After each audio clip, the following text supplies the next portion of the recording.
अस्सलाम वालेकुम जी, मेरा नाम डॉक्टर फ़राद अली है। मैं कंसल्टेंट न्यूरोसर्जन हूँ और आज टॉपिक ऑफ डिस्कशन हमारा है सेरिब्रोपोंटाइन एंगल ट्यूमर्स। कान के पीछे एक एरिया होती है हराम मगज़ की,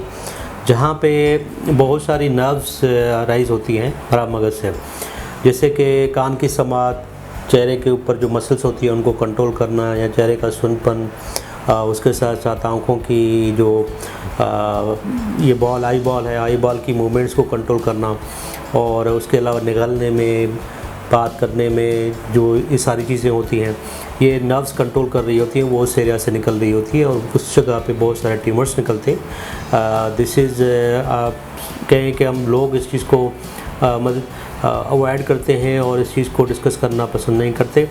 और इस चीज़ को समटाइम्स भूल जाते हैं कि भाई इस तरह के मसले मसाइल हमें अगर होते हैं तो हम कान नाक वालों के पास जाते हैं। डेफिनेटली कान नाक वालों के पास जाते हैं, क्योंकि फर्स्ट सिम्टम्स जो आ रहा होता है इस जगह पे अगर ट्यूमर हो रहा होता है तो यहाँ तो कान की समाज चली जाती है, जैसे ऐसा जी मुझे आज फ़ोन में आवाज़ नहीं आ रही, स्लो करके ना बिल्कुल ही पेशेंट डीफ हो जाता है और कान से सुनाई बिल्कुल बंद हो जाता है किसी भी एक कान से। समटाइम्स दोनों साइड पे होता है, दोनों कान बंद हो जाते हैं, मगर ज़्यादातर जो होते हैं वो स्पोरेडिक होते हैं और उनमें एक साइड से जो है वो कान की समाज चली जाती है, जिसकी वजह से ये क्यों होती है, क्योंकि कान की जो समात हो, जो नर्व हमें सप्लाई करती है कान को, जो जिसमें हमें समात में हेल्प आउट करती है, वो उस चीज़ से उस नस से अराइज़ हो रहा होता है ट्यूमर, और ऐसा इतना बड़ा हो जाता है कि वो सराउंडिंग जो उनकी नसें होती है उनको कंप्रेस कर रहा होता है, जिसकी वजह से चेहरा टेढ़ा हो जाता है, आँखों की बीनाई समटाइम्स चली जाती है। वो प्रेशर इफेक्ट इतना देता है कि जो पानी का बहाव होता है उसको कंप्रेस कर रहा होता है, जिसकी वजह से बीनाई चली जाती है, या दो दिखाई देना हो, या उसके साथ साथ चेहरा सुन्न हो जाना हो, उसके साथ साथ निगलने में मसला हो, कोई पानी पीता है तो पानी नहीं पी सकता, निगलना है, खाना खा रहा हूँ तो खाना नहीं खा सकता, और समटाइम्स इतना सीवियर हो जाता है कंप्रेशन ब्रेन स्टेम के ऊपर, हराम मगज़ के ऊपर, कि चलने फिरने में दुश्वारी हो जाती है और बंदे को। इस तरह के पेशेंट्स हमारे पास जब आते हैं तो हम एक तो history, clinical examination, most of this type of patient जो है वो प्रेजेंट कर रहे होते हैं कान नाक गलों वालों के पास, ENT सर्जन्स के पास जाते हैं। जब वो डायग्नोसिस करते हैं तो उसके बाद फिर वो कहते हैं जी कान तो ठीक है बिल्कुल, आप MRI करवाएं। MRI जब करवाते हैं तो उनमें सेरिब्रोपोंटाइन एंगल ट्यूमर्स नज़र आ रहे होते हैं। अब सेरिब्रोपोंटाइन एंगल ट्यूमर्स की डायग्नोसिस तो एक तो क्लिनिकल है,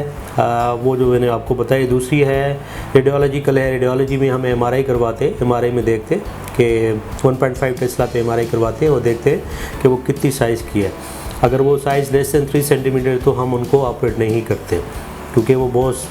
स्मॉल साइज़ होती है और उनको आप रेडिएशन की तरफ भेजते हैं। जो हमारे पास आजकल न्यू एडवांस पाकिस्तान में रेडिएशन के टाइप है, गामा नाइफ है, सावर नाइफ है, तो हम वहाँ पे भेज देते हैं, उनको शुआएँ लगवा देते हैं और अपनी ज़िंदगी नॉर्मल से गुजारते रहें, और वो सुखाड़ देता है उन चीज़ों को, जो मतलब ये कि उसको श्रिंक कर देता है ट्यूमर को। अगर मोर देन 3 सेंटीमीटर साइज़ है, साइन सिम्टम्स आ रहे हैं, पेशेंट की लाइफ मतलब मॉर्बिडिटी बढ़ती जा रही है, तो उन चीज़ों को हम नज़र में देखते हुए पेशेंट को हम एडवाइस करते हैं सर्जरी हम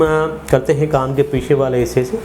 तकरीबन 3 × 3 सेंटीमीटर हम उनकी बोन निकालते हैं, और उसके बाद फिर अंदर कैमरा के ज़रिए जाते हैं, माइक्रोस्कोप के ज़रिए जाते हैं, और उस रसोली को जितना हो सकता है सेफली हम निकाल देते हैं, ताकि पेशेंट की ज़िंदगी बच सके और अपनी नॉर्मल ज़िंदगी गुजार सके। ये एक बहुत ही हिडन टॉपिक है एक सोसाइटी में, इस चीज़ को मद्देनज़र रखते हुए लोगों को आइडिया होना चाहिए इस चीज़ के बारे में कि भाई ये चीज़ इस चीज़ को निगलेक्ट ना करें। आप इस तरह के अगर साइन सिम्टम्स आपको आ रहे हैं, जैसे मैंने पहले बताया आपको कि चेहरा टेढ़ा हो जाना, जैसे फालिज होता है समटाइम्स पेशेंट को, या एक साइड चेहरे की आपकी सुन्न हो जाना, या दो दिखाई देना, या कान की समाज चली जाना, या जो है वो आपको निगलने में प्रॉब्लम हो रहा हो, वॉइस में प्रॉब्लम हो रही है, आपको हस्की वॉइस आ रही हो आपकी, या आवाज़ नहीं निकल रही है आपकी, वोकल कॉर्ड्स मतलब प्रॉब्लम हो रहा है आपको, तो आपको ना फ़ौरन ही आपको ENT या न्यूरोसर्जन के पास आना चाहिए। स्पेशली अगर हस्की वॉइस आ रही है आपकी तो ENT के पास जाएं, कान में समाज आपकी चली जा रही है तो ENT वालों की ओपिनियन ले लें, अगर वो ठीक है तो आप फ़ौरन न्यूरोसर्जन के पास जाएं, न्यूरोसर्जरी में असेसमेंट करवाएं। अगर आपको ये